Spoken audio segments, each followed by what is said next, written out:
आइए थोड़ी देर मेडिटेशन के प्रोसेस में हम उतरते चले। पलकें मूंदा और भीतर देखना प्रारंभ कर दिया। ये डिवाइन मेडिसिन जन्म से ही हमको प्राप्त है। बेस्ट मेडिसिन यानी थर्ड आई। बाहर की आंखों से हमने बाहर बहुत देखा, अपनी ओर नहीं देखा, अपना भीतर नहीं जाना, अपनी थर्ड आई का इस्तेमाल नहीं किया। ड्यू टू इग्नोरेंस ये पड़ी की पड़ी रह जाती है, इसका उपयोग हो ही नहीं पाता और इंसान 60, 70, 80 सालों में विदा हो जाता है। ध्यान रहे, हमारा जीवन प्रभु का प्रसाद है। हम चाहें तो इस जिंदगी को गुनगुनाकर भी जी सकते हैं, हम चाहें तो इस जिंदगी को भुन भुनाते हुए भी जी सकते हैं। थोड़ा मुस्कुराहट रखना। हम चाहें तो मुस्कुराकर जी सकते हैं, हम चाहें तो मुंह लटकाकर भी जी सकते हैं। जिंदगी देना उसके हाथ में है, जिंदगी लेना उसके हाथ में है, पर जिंदगी को कैसे जीना है ये हमारे हाथ में है। ये चुनाव हम पर निर्भर करता है। जरा कल्पना कीजिए, ये जुबान हमें ईश्वर ने दी। ये काम वो 9 महीने में करके सशरीर मां के पेट से बाहर निकाल देता है। आंख, नाक, कान, जीवा, त्वचा, हाथ, पैर, सब कुछ तो दिया है ईश्वर ने। खास बात ये कि आंख हो या नाक, हाथ हो या पैर, शरीर के अन्य अंग, ये सब काम वो 9 महीने में बड़ी चतुराई से कर देता है। लेकिन खास बात यह है कि भगवान तो अपने सारे काम 9 महीने में पूरा कर देते हैं, पर इन चीजों का इस्तेमाल कैसे करना है ये हमें 90 साल तक भी सोचना पड़ता है। इसका प्रयोग कैसे करें? जुबान तो भगवान ने दी, उस महाशक्ति की कृपा है, लेकिन इस जुबान से क्या बोलना है क्या नहीं बोलना ये हम पर निर्भर करता है। और इस जुबान से क्या बोलना है ये भगवान ने अपने हाथ में नहीं रखा, ये हमारे हाथ में रखा। जीवन जीने की कला इसी का नाम है कि जो हमें ईश्वर ने दिया है हम उसका उपयोग कैसे करते हैं। भगवान ने हमें आंखें दी। इन आंखों का उपयोग हम संसार को देखने में या फिर अपने को देखने में करते हैं। चुनाव 100% हमारा है। जीवन देना उसके हाथ में है, जन्म देना उसके हाथ में है, मृत्यु उसके हाथ में है। हम कैसा जीवन जिए ये हमारे हाथ में है। याद रहे, जिंदगी और कुछ भी नहीं, बस 3 पेज की डायरी है। फिंगर को उठाएं, 3 पेज। कितने पेज? 3 पेज की डायरी। ईश्वर ने हमारी डायरी के 3 ही पन्ने लिखे। ताज्जुब कि ईश्वर ने पहला पन्ना और अंतिम पन्ना अपने आप लिख दिया। हमारे नाम केवल एक पन्ना छोड़ा जो बीच का पन्ना है। आखिर इन 3 पेज की डायरी का रहस्य क्या है, जानना चाहोगे? जो हम दुनिया में लेकर आए। ध्यान रहे, मुझे भी तुम्हें भी केवल 3 पेज मिले। भगवान राम को भी, रावण को भी केवल 3 पेज। कृष्ण भगवान को भी और कंस को भी 3 पेज। जो सुन रहे हैं उनके पास भी 3 पेज। इस डायरी का पहला पन्ना है जिसे हमने नहीं लिखा। पहला पन्ना लिख कर आया है। वो पन्ना है जन्म का। हम कहां जन्मेंगे, किसके घर जन्मेंगे, क्या ये हमारे हाथ में था? नहीं। हम में से कौन गोरा होगा, कौन काला, किसके हाथ में था? क्या हमारे हाथ में था? यदि आप बहुत गोरे हैं तो ये कोई बहुत बड़ी खासियत नहीं है। अगर आप सांवले हो, काले हो, तो आप अपने आप को हीन ना समझें। ये डायरी का पन्ना हमारे हाथ में था ही नहीं। मेरी लंबाई कितनी हो, ये मेरे हाथ में नहीं था। मैं अंबानी के घर में जन्मूं या कच्ची बस्ती में, ये मेरे हाथ में नहीं था। तो जो चीजें जिंदगी में हमारे हाथ में थी ही नहीं, किसी के घुंघराले बाल हैं, किसी के सिर पर बाल ही नहीं है, कोई बात नहीं। क्यों? ये डायरी का वो पन्ना है जो ईश्वर ने हमारे हाथ में नहीं दिया। पहला पन्ना, पहला डायरी का, जन्म का, किसके हाथ में? याद रखना, डायरी का पहला पन्ना उसने लिखा और अंतिम पन्ना मरण का। हमें कल का नहीं पता। हम में से कोई ये दावा नहीं कर सकता कि कल कौन रहेगा, कौन बिछुड़ेगा, कल किसकी तस्वीर घर में लटक जाएगी। लेकिन अभी जिंदगी कितनी लटक रही है, तनिक मात्र भी हमें इसकी चिंता नहीं है। थोड़ा भीतर ही रहना, भूलना नहीं।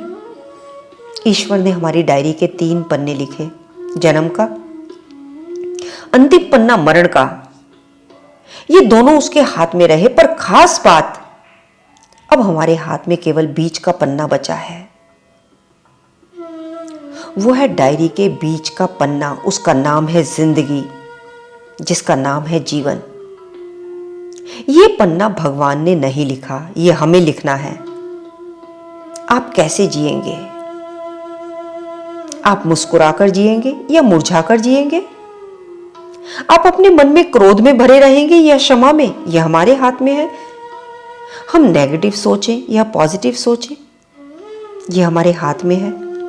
हम घर में लड़ झगड़ कर रहें या प्रेम से, यह हमारे हाथ में है। इसीलिए बार बार आपको यही बताया जाता है, अंतस की यात्रा यानी जीवन यात्रा है यहाँ, जिसमें अनवरत दिन रात 24 घंटे चलना है किसी हायर की वाइब्रेशंस में। डायरी का पहला पन्ना उस महाशक्ति ने लिखा, डायरी का अंतिम पन्ना भी उस दिव्य शक्ति ने लिखा, पर डायरी के बीच का पन्ना हमने लिखना है। इसी का नाम है जीवन जीने की कला, जिस पन्ने का नाम है हमारी जिंदगी। और ये पन्ना ईश्वर ने हमारे हाथ में दे दिया। आश्चर्य की बात ये कि हमारी हेल्प के लिए सदगुरु का साथ, साकार का साथ भी दिया। अब तुम तुम्हारी जिंदगी कैसे जियोगे, तुम फैसला करो। कुछ लोग जो एक ही घर में रहते हैं लेकिन साथ रहते हुए भी जीवन जीने की कला को नहीं सीख पाते। कोठी में रहने वाले लोग भी अपने घर को नरक बना देते हैं, और कुछ लोग ऐसे होते हैं जो छोटे से घर में भी जिंदगी जीने की कला को सीखकर उसी घर को स्वर्ग बना देते हैं। हमारी जिंदगी नरक रहेगी या स्वर्ग रहेगी, मरने के बाद क्या मिलेगा, ये फैसला हम नहीं करेंगे, पर जीते जी हम अपनी जिंदगी को कितना स्वर्ग बनाएंगे, जीते जी हम अपनी जिंदगी को कितना नरक बनाएंगे, ये हमारे हाथ में है। जिंदगी उसने दी, आओ अब जीवन का कुछ निर्माण करते हैं। जिए ऐसा जिए जो जीवन को महकाए।